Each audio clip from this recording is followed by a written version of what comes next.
Bismillahirrahmanirrahim. Assalamualaikum warahmatullahi wabarakatuh. Innal hamdalillah nahmaduhu wa nasta'inuhu wa nastaghfiruh wa na'udzu billahi min shururi anfusina wa min sayyiati a'malina. May yahdihillahu fala mudilla lahu wa may yudlil fala hadiya lahu. Asyhadu an la ilaha illallah wahdahu la syarika lahu wa asyhadu anna Muhammadan abduhu wa rasuluh. Ya ayyuhalladzina amanu taqullaha haqqa tuqatih wa la tamutunna illa wa antum muslimun.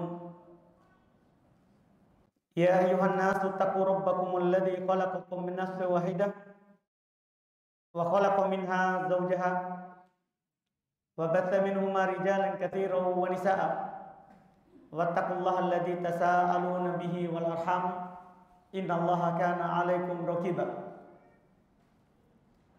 Ya ayyuhalladzina amanu taqullaha wa qulu qawlan sadida yuslih lakum a'malakum wa yaghfir lakum dhunubakum wa may yuti'illaha wa rasulahu faqad faza fawzan 'azima.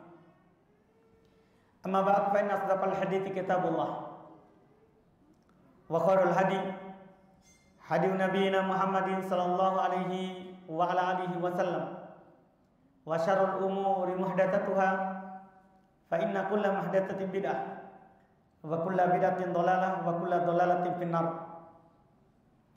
Kaum muslimin jamaah salat asar rahimani wa rahimakumullah. Alhamdulillah, kita bersyukur di sore hari ini bisa dipertemukan oleh Allah Subhanahu wa taala di tempat ini, salah satu rumah dari rumah Allah Subhanahu wa taala, tempat yang diberkahi oleh Allah Subhanahu wa taala, tempat terbaik yang kita jadikan sebagai tempat berkumpul di dalam kehidupan dunia ini. Kita berkumpul di sini tentunya dalam rangka belajar,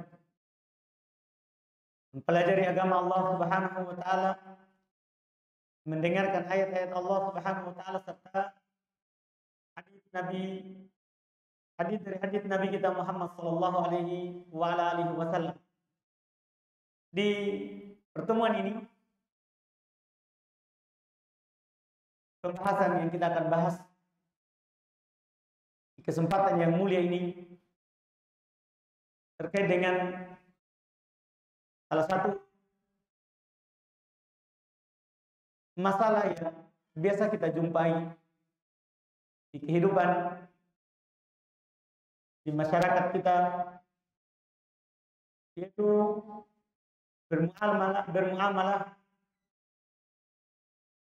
dengan muamalah riba.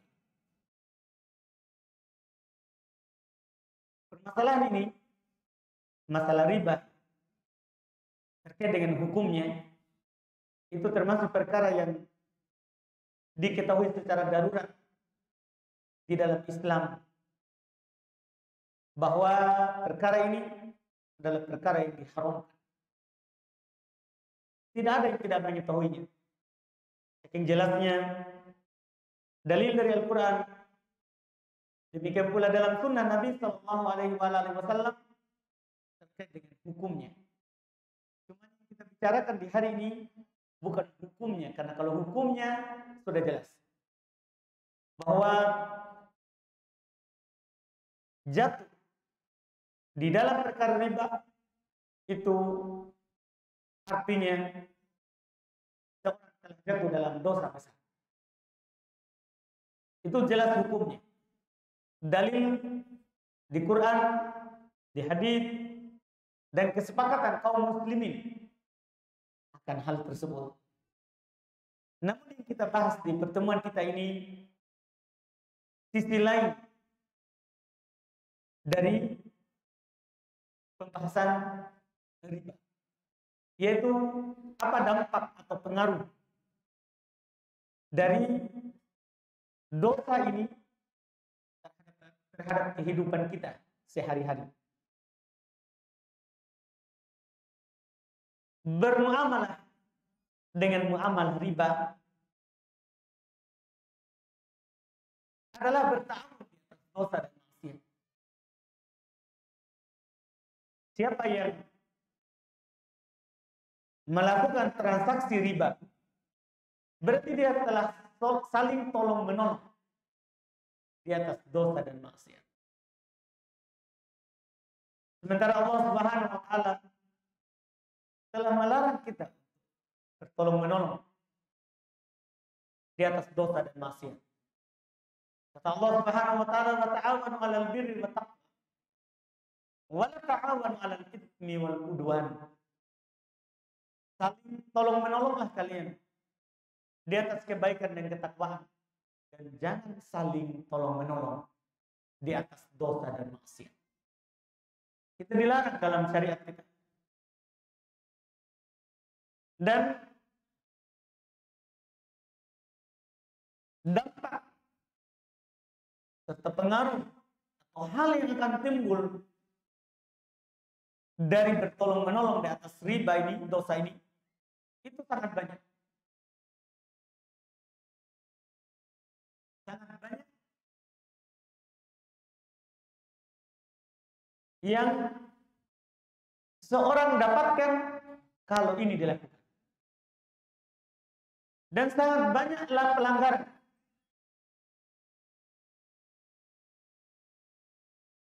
serta dosa yang akan dipikulnya kalau dia jatuh di dalam dosa yang satu ini. Di antaranya apa yang disebutkan oleh para ulama kita, dosa riba ini kemaksiatan kepada Allah dan Rasul-Nya. Kalau seorang jatuh di dalam, ini keharusan. Kenapa? Karena melakukan transaksi riba dan membantu perkara ini adalah menyelisihi Allah dan menyelisihi Rasul-Nya. Allah telah haramkan riba. Demikian pula Rasul. Allah Subhanahu wa taala berfirman di dalam Al-Qur'an, "Wa ahallallahu al-bay'a wa harrama riba." Ahallallahu al-bay'a wa harrama riba. Allah Subhanahu wa taala halalkan transaksi jual beli dan Allah haramkan riba. Orang yang bertransaksi dengan riba berarti menyelisih Allah. Dan menyelisih Allah Subhanahu wa taala itu bahaya. Kita akan mendapatkan kesusahan di kehidupan dunia ini dan kesusahan di kehidupan akhirat. Allah Subhanahu wa taala ingatkan di dalam Al-Qur'an, "Falyahdharil ladzina yukhalifuna an amri an tusibahum fitnah aw yusibahum adzabun alim." Orang yang keluar dari perintahnya, mereka akan ditimpa oleh fitnah. Fitnah artinya az-zaid, kesesatan. Ini dampaknya dalam kehidupan dunia ini. Orang yang makan riba, jalannya tidak akan lurus. Karena dia menyelisih Allah Subhanahu wa taala dan Rasul-Nya. Itu di dunia. Di akhirat, kata Allah, "Au yusibahum adzabun alim," atau dia akan ditimpa oleh azab, oleh siksaan yang pedih. Dan bahkan kalau melakukan dosa ini, dia menyelisih Rasul, tidak taat kepada Rasul, karena Rasul melarang kita untuk melakukan transaksi riba. Kalau kita lakukan, maka kita sama dengan menyatakan tidak mau masuk ke dalam surga. Di dalam diri kita bilang mau masuk surga, tapi kalau kita melakukan transaksi riba, berarti kita sama dengan katakan tidak mau masuk surga. Dalam hadis riwayat Imam Al-Bukhari, Nabi sallallahu alaihi wasallam bersabda, "Kullu ummati yadkhulul jannata illa man aba." Setiap umatku akan masuk ke dalam surga kecuali yang tidak mau. Semua orang yang mengaku dan masuk di dalam Islam akan masuk ke dalam surga kecuali yang tidak mau. Kila dikatakan kepada Nabi SAW, "Waman ya'ba ya Rasulullah." Siapa itu yang tidak mau? Maka Nabi SAW menjawab, "Man ata'ani dakhalal jannah, waman asani faqad aba." Siapa yang taat kepadaku, maka dialah yang akan masuk surga. Tapi siapa yang bermaksiat, itulah yang tidak mau. Maksiat artinya tidak ikut apa yang Nabi SAW perintahkan dan tidak meninggalkan apa yang Nabi larang. Itulah orang yang tidak mau masuk surga. Nabi SAW membolehkan jual beli dan mengharamkan riba. Ada di antara kita yang mengaku muslim pengikut Nabi bertransaksi dengan riba, sama dengan dia katakan saya tidak mau masuk surga. Kenapa? Karena tidak taat Nabi. Ini bahaya dampak riba dalam kehidupan kita di dunia ini dan nanti ketika kita kembali kepada Allah Subhanahu wa Ta'ala. Dan juga Allah Subhanahu wa Ta'ala telah menjelaskan di dalam Al-Quran tempat kembalinya orang yang bermaksiat kepada Allah dan Rasul-Nya. Allah katakan di dalam Al-Quran, "Wa may ya'sillaha wa rasulahu wa yata'adda hududahu yudkhilhu naran khalidan fiha wa lahu 'adzabun muhin." Kata Allah, siapa yang bermaksiat kepada Allah dan Rasul-Nya, pelaku riba, jelas dia maksiat kepada Allah dan Rasul-Nya. Siapa yang bermaksiat kepada Allah dan Rasul-Nya, wa ta'adda hududah, dan melanggar, melewati batasan-batasan Allah. Di dalam syariat kita sudah ada batasan-batasan. Ini boleh, ini tidak boleh. Siapa melewatinya, maka kata Allah, yudkhilhu nar, Allah Subhanahu wa Ta'ala akan memasukkannya ke dalam neraka, khalidan fiha, kekal di dalamnya, walahu adzabun muhin, baginya siksaan yang menyenangkan. Di dunia tidak ada berkahnya, sebagaimana nanti akan datang ayatnya. Di akhirat masuk di dalam neraka. Ini bagi orang yang melanggar aturan dan perintah dari Allah Subhanahu wa Ta'ala dan Rasul-Nya. Dan orang yang parahnya lagi dampaknya dalam kehidupan kita sehari-hari, orang yang jatuh dan bermuamalah dengan riba itu tidak diterima sedekahnya, walaupun dia bersedekah. Nampaknya orang terima, misalnya dia sedekah ke masjid, pengurus masjid terima, dia umumkan, tapi di Allah tidak diterima. Tidak diterima. Karena harta riba itu usaha yang kotor. Usaha yang dibangun di atas dosa, maksiat kepada Allah. Sementara Allah Subhanahu wa Ta'ala berfirman, "Wala tayammamul khabitha minhu tunfiqun." Janganlah kamu memilih yang buruk untuk kamu infakkan. Kalau kamu mau berinfak, ya berinfak yang baik. Jangan pilih yang usaha yang buruk kalau mau berinfak. Ini Allah larang, jangan memilih. Maksudnya menunjukkan haramnya. Tidak diterima. Bahkan dalam hadis Abu Hurairah yang diriwayatkan oleh Imam Ahmad rahimahullah, Nabi SAW bersabda, "Ma min abdin mu'minin tasaddaqu bi sadaqatin min thayyibin wa la yaqbalullahu illa thayyiba wa la yas'adu as-sama illa thayyibun. Kata Nabi SAW, tidaklah seorang hamba yang beriman bersedekah dengan sebuah sedekah dari usaha yang baik. Itu syaratnya. Dan Allah tidak akan menerima kecuali yang baik. Usaha yang tidak baik, la yas'adus sama, tidak akan naik ke langit. Orang yang bersedekah dengan usaha yang tidak baik, jangan diterima oleh Allah. Tidak naik ke langit, tidak dibawa di catatan.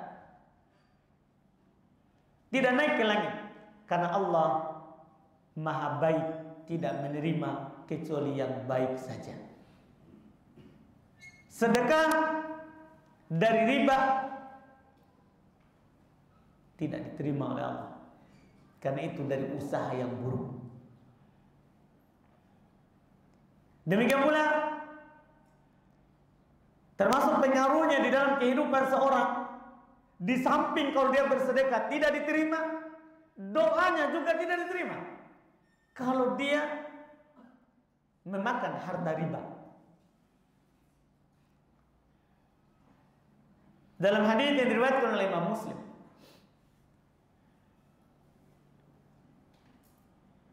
dari Abu Hurairah radhiyallahu taala anhu, hadisnya agak panjang, disebutkan juga oleh Imam Nawawi di kitab Al-Arba'in. Kata Nabi SAW, ayyuhan nas, innallaha thayyibun wa la yaqbalu illa thayyiba. Wahai sekalian manusia, sesungguhnya Allah Subhanahu wa taala itu Maha baik dan tidak menerima kecuali yang baik. Wa innallaha amarul mu'minina bima amara bihil mursalin faqala. Dan sungguh Allah Subhanahu wa taala memerintahkan orang-orang yang beriman dengan apa yang Dia perintahkan kepada para nabi. Allah katakan, ya ayyuhar rusul kulu minat thayyibati wa'malu sholiha inni bima ta'maluna alim. Ini perintah Allah kepada para rasul. Kata Allah, wahai para rasul, makanlah dari yang baik, beramallah amalan yang soleh, sungguh saya Maha mengetahui apa yang kalian lakukan. Allah katakan waqala, Allah katakan kepada orang yang beriman, ya ayyuhalladzina amanu kulu min thayyibati ma razaqnakum. Wahai orang-orang yang beriman, makanlah dari yang baik-baik dari apa yang kami rezekikan kepada kalian. Dan memakan dari riba itu memakan dari hal yang tidak baik. Setelah itu Nabi sebutkan seseorang yang makanannya dari yang tidak baik. Kata beliau, wa tsumma dzakara rajulu yutilu safara ash'af akbar yamuddu yadayhi ila sama ya rab wa mat'amuhu haram wa mashrabuhu haram wa malbasuhu haram wa ghuddiya bil haram fa anna yustajabalah. Nabi SAW menyebutkan seorang lelaki, dia telah lama safar, yang mana kita tahu kalau saat kita safar itu dikabulkan doa kita. Kalau kita melakukan perjalanan jauh, itu sebab dikabulkan doa. Jadi ini orang sudah lama bersafar. Kemudian karena pengaruh safarnya itu, jauhnya jarak tempuh yang dia telah tempuh, sampai rambutnya itu kusut, aut-autan, sudah tidak beraturan, ya, berdebu, akbar. Orang itu sudah keadaan seperti itu, kotor karena pengaruh safar. Dia angkat kedua tangannya, dia berdoa, ya Rob, ya Rob. Dia berdoa minta kepada Allah Subhanahu wa taala. Tapi masalahnya, kata Nabi SAW, ini masalahnya, makanannya dari yang haram, minumannya dari yang haram, pakaiannya dari yang haram, dan segala sesuatu yang dihasilkan dari yang haram. Semua yang dia miliki dari yang haram. Kata Nabi, fa'anna yustajabu lidzalik. Maka bagaimana mungkin Allah mengabulkan doanya? Padahal safar, berjalan, keadaan sudah tidak baik lagi, badan berdebu, rambut sudah tidak bagus, tidak rapi lagi karena safar. Ini sebab dikabulkannya doa. Tapi orang ini bersama dengan itu tidak dikabulkan doanya. Bahkan Nabi bilang, bagaimana mungkin dikabulkan sementara pakaiannya haram, dari yang haram, makanannya dari yang haram, minumannya dari yang haram, semua yang dia punya dari yang haram. Bagaimana mungkin dikabulkan doanya? Jadi memakan, meminum, membeli pakaian, kendaraan, semuanya kalau dibeli dari perkara ini, itu sebab doa kita tidak dikabulkan. Tertutup. Bahkan ini juga kalau kita jatuh di dalamnya, di antara dampaknya dalam kehidupan kita sehari-hari. Orang yang bermuamalah dengan riba, walaupun kelihatan banyak, itu tidak ada berkahnya. Orang yang melakukan transaksi dengan riba, banyak mungkin uang yang dia dapat, tapi ketahuilah, itu tidak ada berkahnya. Tidak ada berkahnya sama sekali. Kenapa? Karena Allah Subhanahu wa taala yang menegaskan hal itu, bahwa dosa riba, hasil dari riba itu tidak ada berkahnya. Kata Allah Subhanahu wa taala, yamhaqullahu riba wa yurbis shadaqat. Allah Subhanahu wa taala memusnahkan riba. Jadi walaupun ada, tapi sama dengan tidak ada. Karena telah dimusnahkan, tidak ada berkahnya. Riba. Dan Allah Subhanahu wa taala ya menyuburkan sedekah, sedekah dari yang baik. Ini yang Allah Subhanahu wa taala katakan. Demikian pula dalam hadis yang diriwayatkan oleh Imam Ibnu Majah dan Al-Baihaqi dalam Syu'abul Iman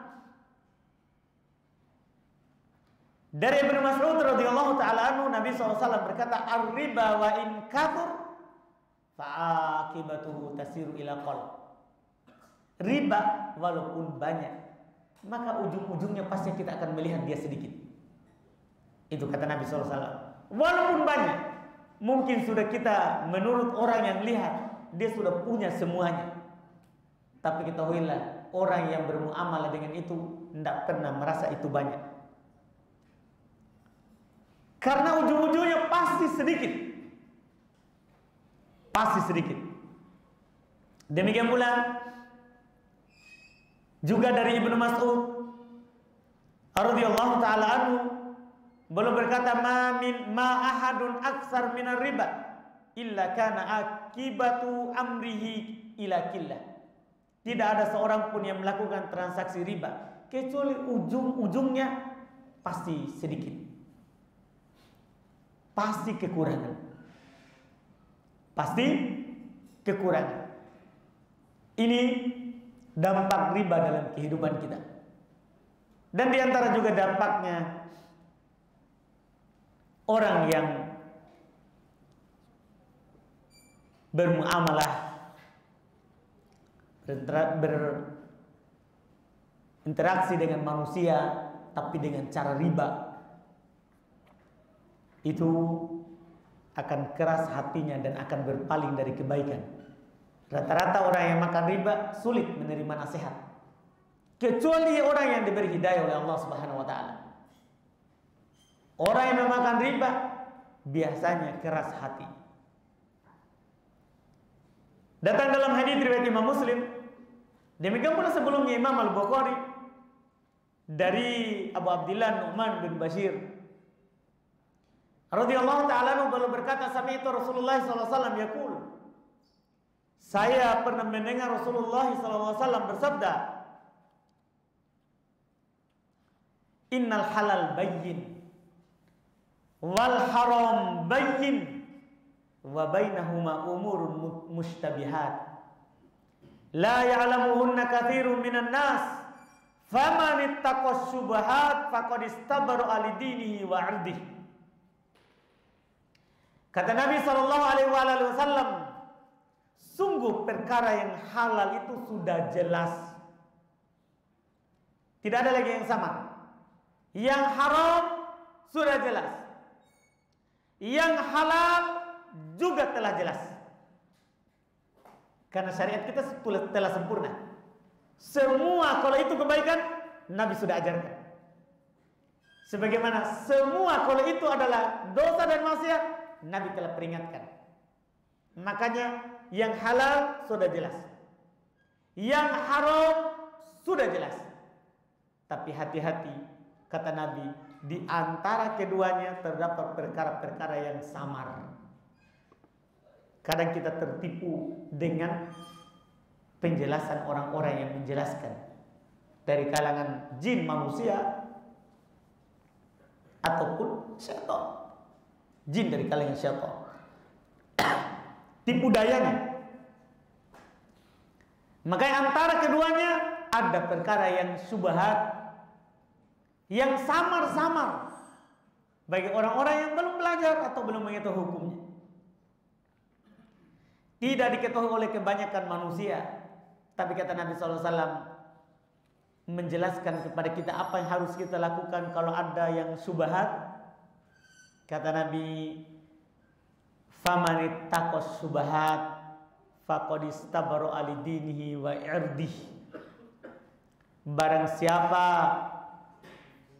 yang menjaga dirinya dari perkara-perkara yang samar, dia tidak mau jatuhkan dirinya dari perkara yang meragukan, maka sungguh kata Nabi SAW, dia telah menjaga kesucian agamanya dan kehormatannya. Ada yang dia ragukan, ini halal atau haram, samar baginya, dia hindari. Berarti dia jaga agamanya, dia jaga juga dirinya. Itu keutamaannya. Tapi waman waqa'as syubhat waqa'a fil haram. Siapa yang masuk di perkara yang samar, maka dia telah masuk dalam perkara yang haram. Apalagi yang jelas. Riba jelas-jelas haram. Kalau masih masuk di dalamnya, jelas masuk di yang haram. Yang samar saja dianggap sudah masuk dalam yang haram. Ini kata Nabi SAW, seperti kata beliau, karra'i yar'a haulal hima yushiku ayyaqa fihi. Seperti orang yang mengembalakan kambing ternaknya tapi di sekitar daerah larangan. Jadi ada padang rumput, tapi di padang rumput ini ada batasannya orang, dilarang. Tapi dia pergi mengembala di sekitar situ. Itu bahaya. Jadi bahaya. Kata Nabi, yusiku ayyaqa fihi. Dikhawatirkan kambingnya itu menggigit rumput yang dilarang. Hati-hati, ini perkara yang syubhat, yang samar. Makanya kalau ada yang samar, kita tinggalkan. Karena itu akan menjadi sebab kita tidak dijaga agama kita dan tidak dijaga diri kita. Itu bahayanya. Dan kalau tidak kita jaga, maka hati kita akan rusak. Dan ketika rusak ini hati, tidak ada harapan kebaikan untuk kita. Kata Nabi SAW di dalam hadis yang terkenal, sering kita dengar, banyak penceramah yang menyampaikan tentang hati. Kalau sudah rusak, kan rusak semuanya. Ala wa inna fil jasadi mudghah. Idza salahat salahal jasadu kullu wa idza fasadat fasadal jasadu kullu ala wahil qalb. Ketahuilah di dalam jasad itu ada mudghah, segumpal daging yang kata Nabi kalau baik akan baik seluruhnya, kalau rusak akan rusak seluruhnya. Masuk dalam perkara yang haram itu akan merusak hati. Dan kalau hati rusak, naudzubillah, rusak kita semuanya. Seluruh badan kita ini akan rusak. Maka lindungilah hati. Jangan memasukkan di dalamnya hal-hal yang diharamkan oleh Allah Subhanahu wa taala. Demikian pula yang diharamkan oleh Nabi kita Muhammad SAW. Dan kapan hati kita rusak disebabkan karena masuk hal-hal yang tidak baik, itu bahaya. Kita akan diharamkan hal-hal yang baik pula. Ketika masuk ini hal yang tidak baik ke badan kita, merusak hati kita, maka akan diharamkan dari kita hal-hal yang baik pula. Kata Allah Subhanahu wa taala, ini ayat terkait dengan orang Yahudi. Tapi demikian pula umat Islam kalau jatuh seperti apa yang mereka lakukan.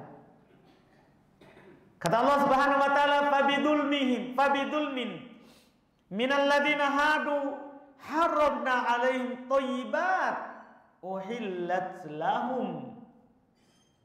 Karena sebab kedoliman orang-orang Yahudi, kami haramkan kepada mereka hal-hal yang baik. Bayangkan. Kata Allah, karena sebab mereka berbuat zalim. Berbuat zalim itu melakukan hal-hal yang dilarang oleh Allah. Kami haramkan kepadanya hal-hal yang baik. Jadi sebab kita diharamkan hal-hal yang baik kalau kita mendolimi diri kita sendiri dengan melakukan hal-hal yang dilarang, berbuat hal-hal yang dilarang, memakan hal-hal yang dilarang untuk dimakan, minum hal-hal yang dilarang untuk diminum, memakai pakaian yang pakaian yang dilarang untuk dipakai. Ini akan menjadi sebab Allah Subhanahu wa taala akan mengharamkan kebaikan kepada kita.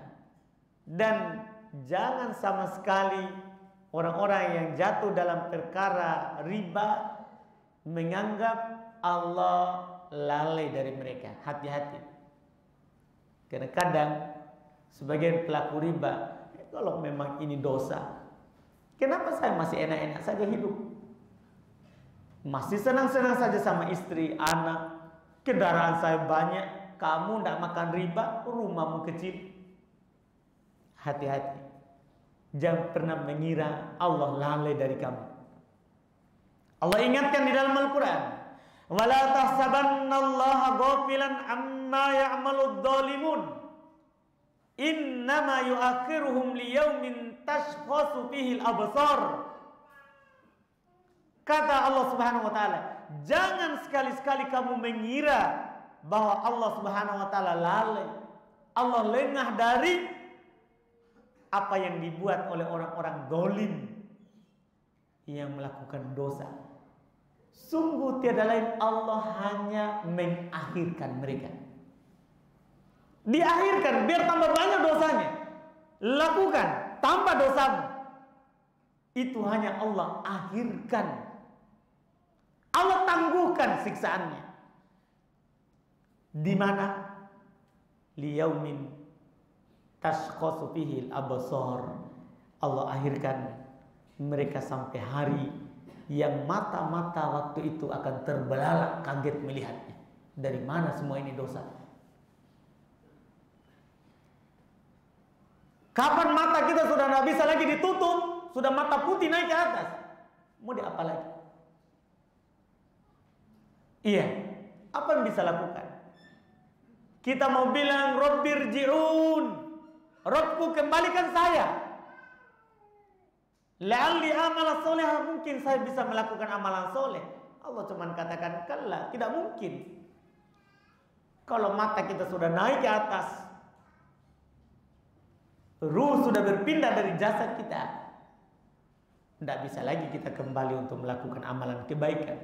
Makanya jangan sampai kita tertipu. Iya, di sana juga, masya Allah dia cepat kaya karena itu. Pinjam saja dulu, gampang nanti gantinya. Kan ringan juga bunganya, cuma 0,000%. Hati-hati, bunganya itu yang 0,01 itu yang kita tanda tangani itu kesepakatan di atas dosa. Kita bersepakat di atas dosa. Jangan kamu mengira kata Allah, Allah lalai dari yang kamu lakukan itu. Kalaupun kamu hidup enak dengan itu, ketahuilah Allah cuman akhirkan. Allah Subhanahu wa taala cuman akhirkan. Ini sangat bahaya. Ini ancaman. Makanya Allah Subhanahu wa taala katakan di dalam Al-Qur'an, innahu la yuflihudz dzalimun. Orang-orang yang zalim dosa itu tidak akan pernah beruntung. Tidak akan pernah beruntung. Di dunia tidak ada untungnya, di akhirat juga tidak ada untungnya. Hati-hati. Itu Allah Subhanahu wa taala. Kenapa? Karena Allah Subhanahu wa taala sudah siapkan untuk mereka di akhirat tempat yang buruk. Allah katakan di dalam Al-Qur'an, inna atadana lidz-dzalimina nara ahata bihim suradikuha wa iyastaghithu yughatu bima'in kalmuhli yashwil wujuh bi'sas syarabu wa sa'at murtafaqa. Kata Allah, inna a'tadana lidz-dzalimin, sungguh kami siapkan untuk orang-orang zalim. Sungguh kami siapkan untuk orang-orang zalim. Naron ahata bihim suradikuha,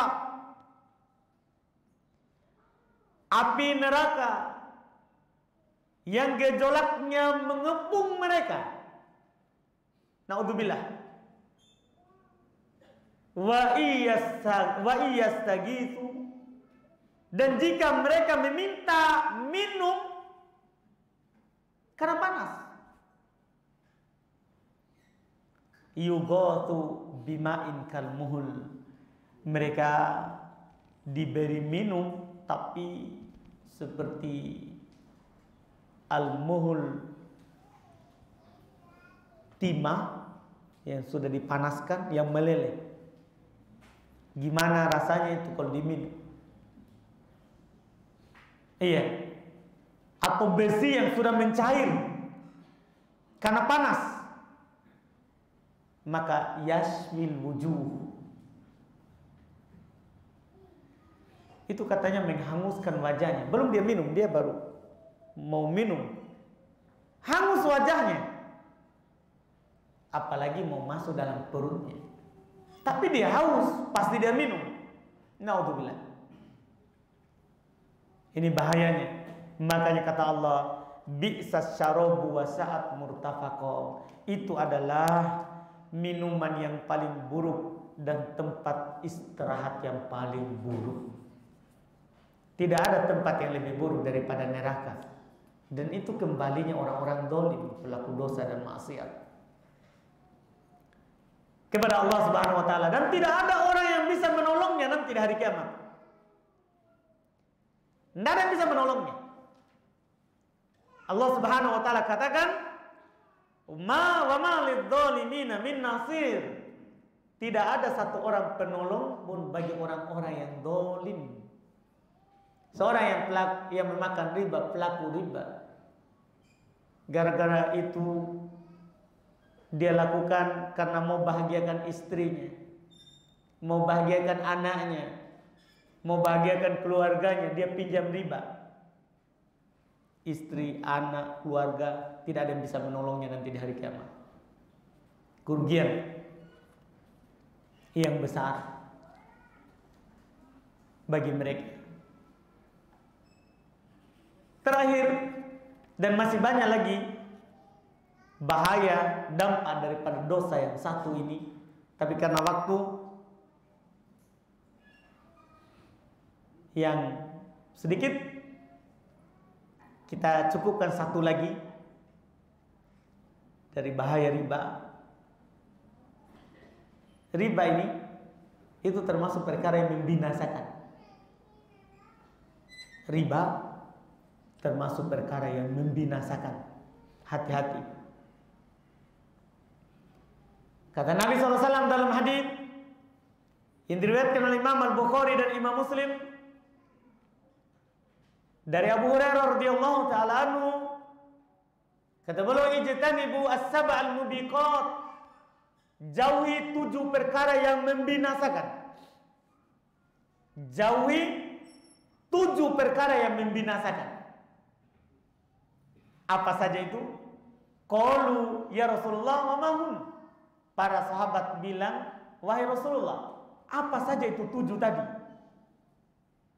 Kata Rasulullah, asyirku billah, 1, kamu menduakan Allah dan ibadah.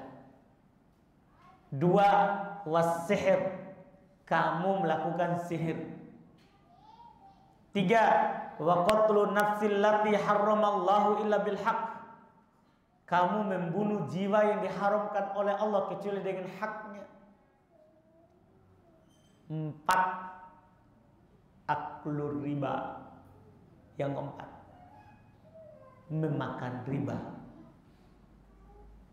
4, ini poin kita. Dia dosa yang membinasakan, yang mana Nabi SAW memerintahkan untuk kita untuk menjauhinya.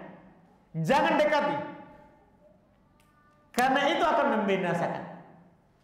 Digandengkan dengan syirik. Dengan syirik, kita tidak samar lagi syirik itu bagaimana bahayanya.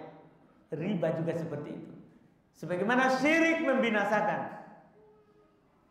riba juga membinasakan. Ini kata Nabi SAW. Maka tidak ada pilihan untuk kita kecuali harus terbebas darinya. Harus terbebas darinya. Karena dosa ini akan membahayakan diri kita, keluarga kita, masyarakat kita, dunia kita, dan akhirat kita. Ini dosa yang satu ini. Bahayanya sangat banyak. Mungkin kalau waktu tidak sempit, kita akan menyebutkan lebih banyak lagi dari bahaya dosa yang satu ini, walaupun banyak sekali orang yang jatuh di dalamnya. Kita cukupkan sampai di situ. Kalau ada pertanyaan boleh diajukan.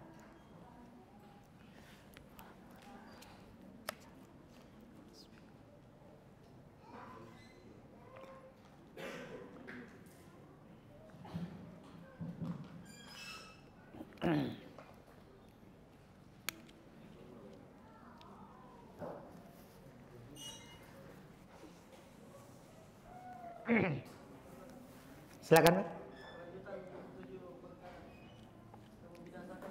Oh, baik. Katanya apa kelanjutan 7 perkara yang membinasakan? Tadi saya hanya berhenti yang keempat, karena saya sudah sampai kepada poin yang saya inginkan. Tapi apa kelanjutannya? Kata Nabi, wa aklu malil yatim, memakan harta anak yatim. Itu yang kelima. Memakan harta anak yatim. Yang keenam, at-tawalli yaumaz zahfi, berpaling saat berperang. Sudah berhadapan dengan musuh, ada ajakan untuk berjihad, sudah ada berhadapan dengan musuh, tapi dia lari. Ini juga termasuk yang membinasakan. Yang ke-8, yang ke-7 terakhir, wa qadful muhsanatil mu'minatil ghafilat, menuduh wanita yang beriman lagi suci, yang menjaga kehormatannya dengan tuduhan zina. Ini wanita baik-baik, tapi ada orang menuduhnya pezina. itu termasuk perkara yang membinasakan. Termasuk perkara yang membinasakan. Itu 7 disebut oleh Nabi SAW. Silakan Pak.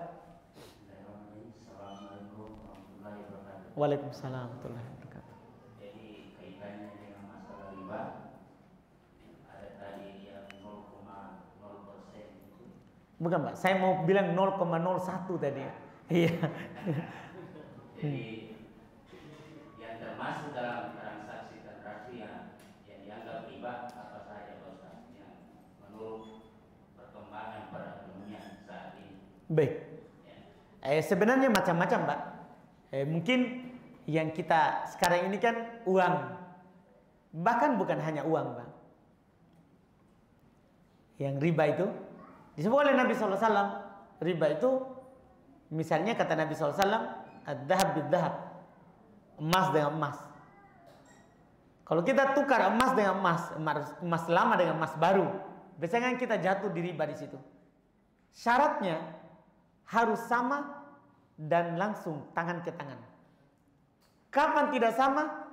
Riba. Misalnya emas berapa biasanya kita mau tukar? Yang biasanya orang jual emas lamanya ke emas baru mau dia beli. Atau bentuk yang lama ke bentuk yang baru. Tapi kalau dia karena dia mau bentuk yang baru, akhirnya dia tukar tambah. Ini riba. Namanya riba fadl. Riba kan ada tambahannya. Jadi bukan hanya di rupiah. Kadang kita fokus ke rupiah. Enggak. Emas juga. Caranya jalan keluarnya sebenarnya, jangan tukar tambah. Dia jual saja dulu, baru dia beli itu yang baru. Jual dulu, selesai. Dia ambil uangnya, orang yang membeli itu ambil barangnya, baru kita pergi beli barang yang kita mau beli. Demikian pula kata Nabi SAW, al-fiddah bil-fiddah, perak dengan perak. Wal-mil bil-mil, garam dengan garam bahkan Pak. Wal-bur bil-bur, gandum dengan gandum. Kita beras dengan beras. Kalau ada orang tukar beras lama di Sidrap, di Rapang ini dengan beras baru, syaratnya harus sama Pak. Kapan beda? Beras baru misalnya 2 liter, beras lamanya 2,5. Riba Pak, riba fadl. Beras dengan beras sama. Ini riba. Demikian pula rupiah dengan rupiah. Ada orang tukar rupiah lama 5.000, rupiah baru 4.000. Hah? Oh sebentar Pak, saya selesaikan dulu Bapak. Baik. Ya, kan masalahnya belum tanya contohnya. Ini saya mau contohkan kepada beliau beberapa contoh yang biasa orang masuk riba. Mungkin ini juga biasa seperti di kampung saya juga biasa terjadi, mungkin terjadi di sini juga. Ada namanya Pak riba qard. Riba karena utang. Contoh, kalau di tempat saya, dia berutang kepada saya 10 juta. Dia jaminkan sawahnya ke saya. Saya kasih uangnya 10 juta, saya kelola sawahnya. Ambil panennya. Panennya nih, nanti kembali uang saya juga 10 juta.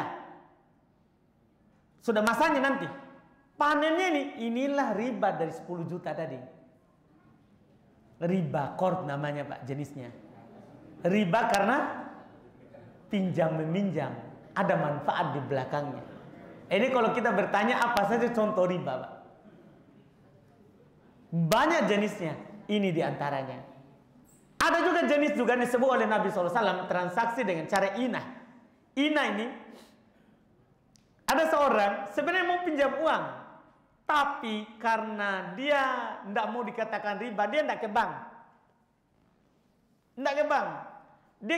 Dia punya uang hanya 50 juta, dia butuhnya 100. Dia butuhnya 100. Akhirnya dia pergi ke penjual mobil. Dia beli mobilnya dengan cara kredit. DP 50 juta. Belum diambil mobilnya, dia pergi ke bagian pembeliannya. Saya jual tadi mobilku yang kubeli. Belum diambil. Dengan harga cash. Akhirnya dapat uang 100. Nanti tinggal dia cicil. Yang di sini tadi. Itu juga bentuk riba. Kan ini tidak mau beli mobil, tapi mau pinjam uang. Karena kalau mau beli mobil, pasti diambil mobilnya. Ini juga bentuk dari riba, Pak. Hilah, tipu daya untuk mendapatkan riba. Banyak, Pak, bentuknya. Yang jatuh. Orang kadang kalau dibilang ini sudah haram, dia samarkan ke yang lain lagi, Pak. Dia samarkan lagi ke yang lain. Seperti itu mungkin, Pak, sebagian contohnya. Wallahualam. Silakan, Pak. Mungkin dengan pertanyaan yang sama. Yang ingin saya tanyakan, bagaimana dengan status ketika kita melakukan penjualan HP dengan sistem tukar tambah. Di awal kita memberikan harga kepada user bahwa harga HP lamanya sekian, kemudian harga HP baru sekian. Jadi selisih dari tersebut itu yang dia tambah, apakah termasuk riba atau bagaimana? Enggak, HP kan bukan barang riba. Iya, HP bukan barang riba. Iya kan? Iya, enggak semuanya dihukumi. Hanya barang riba saja. Rupiah, emas, perak. Nah, makanan tadi, gandum, beras. Bukan barang. Kalau barang, tidak ada masalah. Kita bisa pahami? Alhamdulillah. Jadi itu masalah tadi ya. Apakah saya salah? Apakah saya berdosa jika menabung di bank? Pertanyaannya, untuk apa kita nabung di bank? Itu dulu. Siapa yang punya pertanyaan ini? Oh, dari Akhwat. Iya, baik. Kalau begitu saya tidak bisa lanjutkan. Iya. Kalau alasannya mau menjaga harta, karena kalau tabung di bawah kasur bahaya. Banyak ancaman dari tikus yang berakal ataupun yang tidak berakal, ya, atau api atau pencuri, bahaya. Karena mau menjaga hartanya, akhirnya dia simpan di bank. Boleh dengan syarat ya tidak diambil ribanya. Kalaupun ada, dia ambil kasih orang miskin atau kasih ke kebutuhan umum. Itu bentuknya. Bukan karena mau menggandakan uang, tapi karena mau menjaga uang. Itu boleh, tidak mengapa. Itu yang difatwakan oleh para ulama, wallahualam. Ini pertanyaannya juga sama. Apakah termasuk riba kalau kita menabung di bank sebagai tabungan beasiswa anak? Ya, kalau kita deposit supaya banyak, ya sudah jelas riba. Ya, kalau kita hanya simpan saja untuk anak nanti saat besar, setiap bulan atau setiap tahun kita masukkan uang untuk menjaga saja, bukan untuk menggandakannya, maka sama dengan hukumnya tadi. Sama dengan hukumnya tadi, tidak termasuk dalam riba.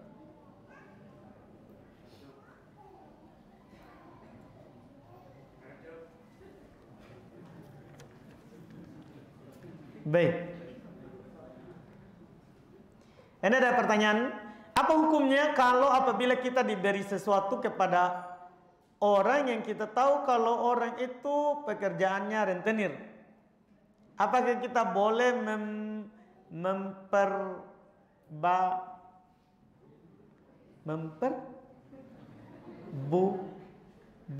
apa ini? Mempergunakan. Oh, cuman ini kertasnya kayaknya robek saat dirobek. Baiklah. Baik. Apakah boleh kita mempergunakannya atau memakannya? Iya, boleh. Dosa bagi pelaku langsung. Kalau kita dikasih hadiah oleh orang yang ambil uang riba atau gajinya dari riba atau apa saja dari riba, apa hukum kita terima hadiahnya dia? Halal. Karena dosa bagi pelaku langsung. Dosa bagi pelaku langsung. Apa dalilnya? Nabi SAW memakan pemberiannya orang Yahudi. Padahal mereka adalah pelaku riba. Ini menunjukkan apa? dosa bagi pelaku langsung, bukan yang mengambilnya atau menerimanya dengan cara yang mubah. Iya, tapi hati-hati juga jangan sampai, oi berarti benar saya ini karena sana Pak Cadar kah? Dia makan juga. Atau di sana orang yang berjenggot juga Pak Ustaz kah? Dia terima juga kalau saya kasih. Kayaknya benar ini. Hati-hati kalau orang akan berpikir begitu. Iya.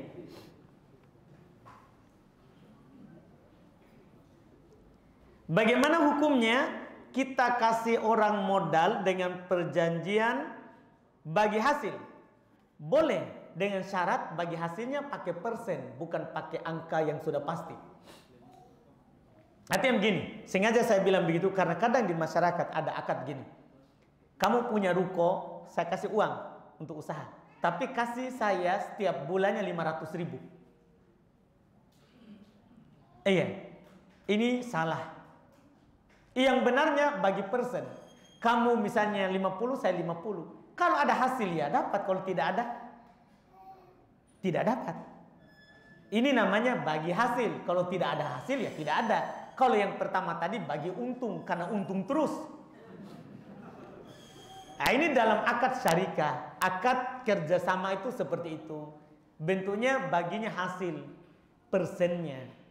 Kalau ada, kalau tidak maka tidak. Karena dalam masyarakatnya rugi sama rugi, untung sama rugi. Bagaimana hukumnya gade sawah? Tadi saya sudah isyaratkan, kalau menggade sawah pada asalnya boleh. Kalau kita gade sawah, tahu gade sawah itu kita jaminkan sawah kita ke seorang yang kita pinjam uangnya. Hukum gade boleh. Nabi SAW menggadekan baju besinya sampai belum meninggal. Jadi hukum gade itu boleh. Yang haram itu adalah mengambil manfaat dari gadean. Itu yang masalah. Ada orang gadekan sawahnya ke kita, kita ambil manfaatnya. Ya, saya gadekan kepada kamu selama 3 kali panen. Kita tanam, kita panen, yang kita ambil itu ribanya. Itu riba dari uang yang kita kasih. Iya. Ada sebenarnya jalan keluarnya. Jangan sampai, aduh, gimana ini dilakukan? Iya. Ada jalan keluarnya. Pertama, kan yang dia jaminkan sawahnya. Iya, dia jaminkan ke kita nilainya. Sawahnya tidak perlu kita pegang, kita hanya pegang suratnya. Itu pertama. Dia mau kelola sendiri sawahnya, urusannya. Kita kan tetap kembali full uang kita. Cuman masalahnya kan kita mau untung juga. Nah itulah kita mau riba. Itu kita mau riba namanya. Jadi jalan keluarnya itu tadi. Biar saja dia kelola sendiri sawahnya, kita pegang jaminannya. Nanti kalau dia tidak bisa bayar, kita tinggal jual sawahnya itu. Boleh.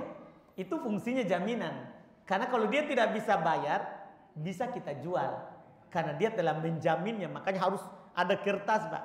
Bukan hanya sekedar ada sawahku di sana, pinjam ke uang 10 juta. Tidak boleh hanya begitu. Harus ada hitam di atas putih.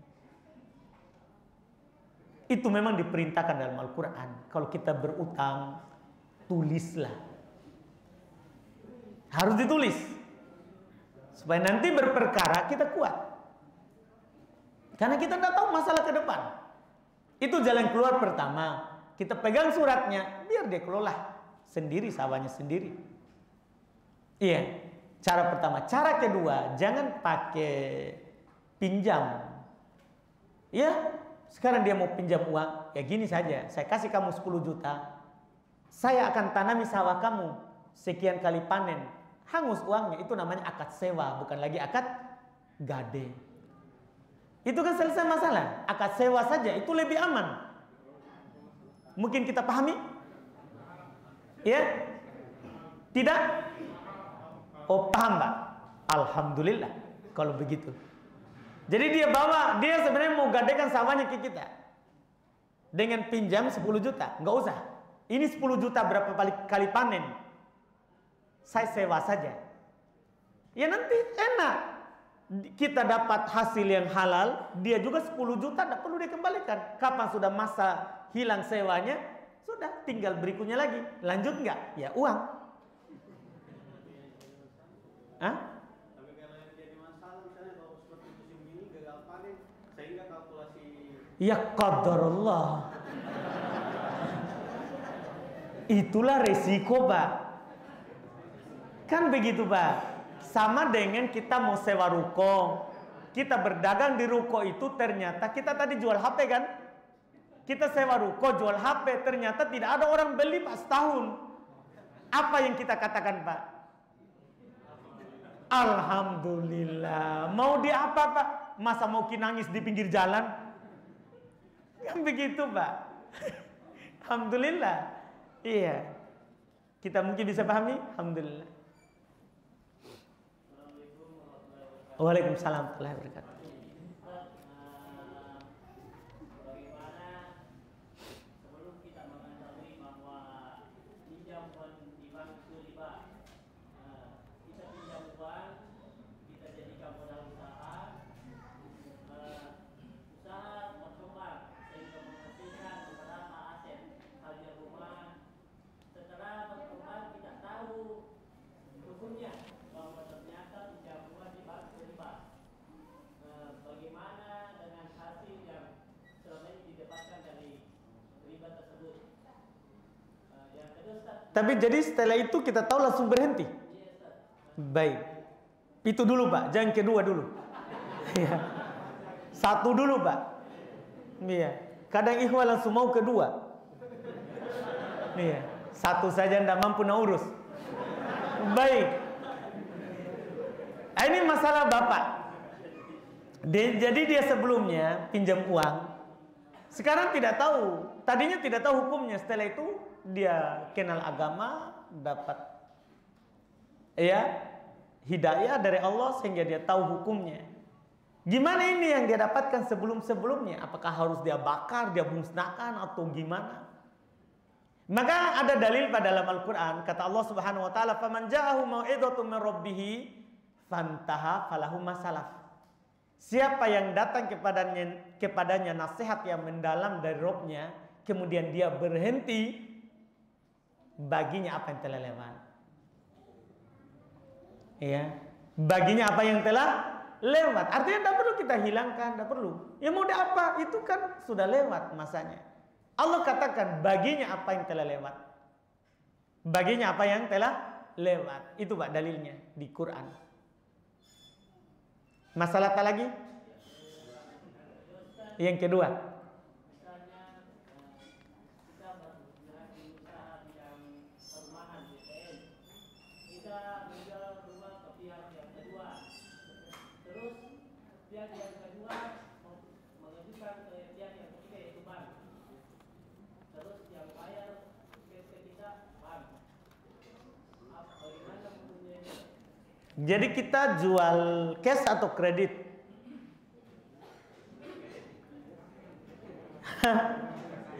Ini bukan masalah kita ini.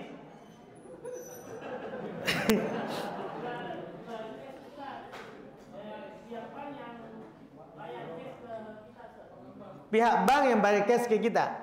Tapi yang pergi urus di bank itu orang yang mau beli. Tidak ada urusannya dengan kita. Kita cuma terima uangnya. Begitu. Yakin ki muka tak muka ragu. Iya. Jangan diperjelas dulu, Pak. Karena saya ragu ini muka tidak jujur. Iya. Jangan sampai saya salah dalam memberikan ini gara-gara kita tidak jujur menggambarkan. Iya, kenapa? Perlu kita ketahui bahwa jawaban itu cabang dari gambaran kita. Jadi kalau gambaran tidak jelas atau ragu-ragu, saya tidak mau. Nanti kita masukkan saya di jurang. Tidak mau saya, Pak. Cukup berarti yang pertama, Pak. Jangan lanjut yang kedua. Iya.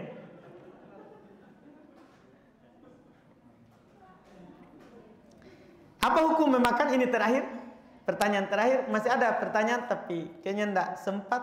Nanti tidak cukup waktunya untuk pindah ke Pindrang, karena saya ada pengajian Maghrib Isya di Pindrang.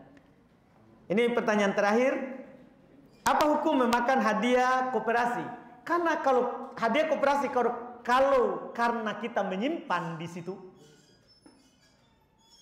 ada bagi apa namanya ya, bagi hasil di akhir ya, iya. Kalau itu sebabnya riba, tidak boleh. Tapi kalau kita tidak ada hubungannya dengan itu koperasi, kemudian kita dikasih tiba-tiba dan itu tidak mungkin, iya, maka boleh, tidak ada masalah, tidak ada masalah, iya. Tapi tidak ada koperasi yang kasih gratis kalau tidak ada sesuatunya.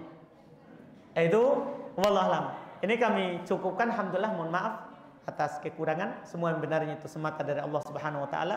Kekurangannya dari kami dan dari syaitan. Subhanakallahumma wa bihamdik, asyhadu an la ilaha illa anta astaghfiruka wa atubu ilaik. Assalamualaikum warahmatullahi wabarakatuh.